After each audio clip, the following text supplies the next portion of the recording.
Hello everyone and welcome back to the channel. Today we're diving into one of the most profound and foundational concepts in Christian theology, the Trinity. Now, you might hear that word and think, wow, that sounds complicated. And you're not wrong. It's a mystery that has been contemplated by theologians and believers for centuries. But my goal today is to break it down in a way that's clear, biblically grounded, and hopefully really encouraging for your faith. So, what is the Trinity? In simple terms, it's the belief that God is one being who exists eternally as three distinct persons: the Father, the Son, Jesus Christ, and the Holy Spirit. One God, three persons. It's not three gods, and it's not one person who just shows up in three different modes or outfits. It's one what and three whos. A single divine essence shared by three co-equal, co-eternal persons. Let's start where the Bible itself starts, with the absolute oneness of God. This is the bedrock of Jewish and Christian faith. The most famous declaration of this is found in the book of Deuteronomy, chapter 6, verse 4. It's called the Shema, and it's a central prayer in Judaism. It says, "Hear, O Israel, the Lord our God, the Lord is one." This verse is crystal clear. There is only one God. Polytheism, the idea of multiple gods, is completely off the table. The prophets of the Old Testament hammered this point home again and again. Isaiah 44:6 says, "I am the first and I am the last. Besides me, there is no God." So, any understanding of God has to begin with this non-negotiable truth. He is one. But then, as we read through the scriptures, something fascinating begins to unfold. We see hints and glimpses of a plurality within this one Godhead. Even in the very first chapter of Genesis, when God is about to create humanity, what does he say? Genesis 1:26. Then God said, "Let us make mankind in our image, in our likeness." Notice the pronouns us and our. It's a plural reference. Who is God talking to? Some have suggested angels, but the Bible is clear that humans are made in God's image, not the image of angels. This is one of the first subtle clues that there's a complexity to God's nature that goes beyond a simple singular unit. As we move into the New Testament, this complexity comes into full view. The three persons of the Trinity are clearly distinguished. Let's look at the Great Commission in Matthew 28, verse 19. Jesus gives his disciples their final instructions. "Therefore go and make disciples of all nations, baptizing them in the name of the Father and of the Son and of the Holy Spirit." This is a crucial verse. Notice that name is singular. It's not in the names, plural. This points to the one divine essence, the one God. But this one name belongs equally to three distinct persons: the Father, the Son, and the Holy Spirit. They are listed side by side, on equal footing. Let's take a closer look at each person. First, God the Father. The Father is often seen as the ultimate source, the planner, the one who sends. In the Old Testament, God is revealed primarily as the sovereign creator and king. In the New Testament, Jesus reveals him in a deeply personal way, as Father. John's Gospel is filled with Jesus talking about his relationship with the Father.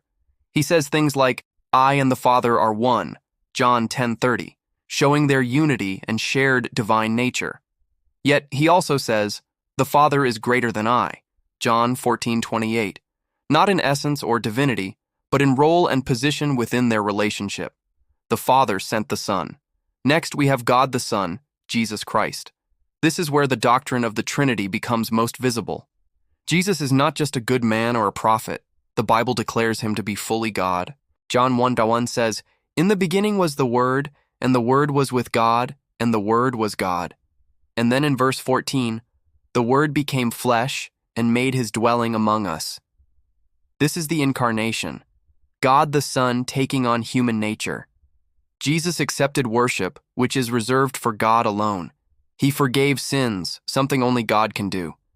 He claimed the divine name, "I am," for himself. The evidence throughout the Gospels points to a stunning conclusion. Jesus is God in human form. At the same time, he is distinct from the Father. He prays to the Father. He submits to the Father's will. They are two distinct persons, yet one in being. And finally, we have God the Holy Spirit. The Spirit is sometimes mistakenly thought of as an impersonal force or power, but the Bible portrays him as a distinct person with all the attributes of personality. He has a mind, he has emotions, and he has a will. In the book of Acts, the Spirit speaks, guides, and can be lied to. Jesus calls him the Helper, or Counselor, who would come after him. In John 16, Jesus says, "But when he, the Spirit of truth, comes, he will guide you into all the truth. He will not speak on his own. He will speak only what he hears, and he will tell you what is yet to come." Again, notice the distinction. The Spirit is sent by the Father and the Son. He hears and he speaks. He is a distinct person, yet he is also fully God. In Acts 5, when Ananias lies to the Holy Spirit, Peter says to him, "You have not lied just to human beings, but to God." Lying to the Holy Spirit is lying to God. One of the most beautiful pictures of the Trinity working together is at Jesus' baptism in Matthew chapter 3. Jesus, the Son, is in the water being baptized. As he comes up, the heavens open, and the Holy Spirit descends on him like a dove. And at the same time, a voice from heaven, the voice of the Father, says, "This is my Son, whom I love. With him I am well pleased." In this one moment in history, all three persons of the Trinity are present and active, each distinct, yet all perfectly united in purpose. So why does this matter? Is this just a theological puzzle for scholars to debate? Absolutely not. The Trinity is at the very heart of the Christian faith and has huge practical implications for our lives. First, it reveals the nature of God as relational and loving. Before creation ever existed, God was not lonely. Within the Godhead, there was a perfect, eternal community of love between the Father, Son, and Holy Spirit. This means that love is not just something God does. Love is who God is. 1 John 4:8 says, "God is love." The Trinity shows us that God has eternally existed in a loving relationship. This is the foundation for all other love and relationships. Second, the Trinity is essential for our salvation. It is the Father who, out of love for the world, plans our redemption and sends his Son. It is the Son, Jesus Christ, who lives a perfect life, dies on the cross for our sins, and rises again, accomplishing our salvation. And it is the Holy Spirit who applies that salvation to us, convicting us of sin, giving us new birth, and living inside of us to sanctify us and make us more like Christ.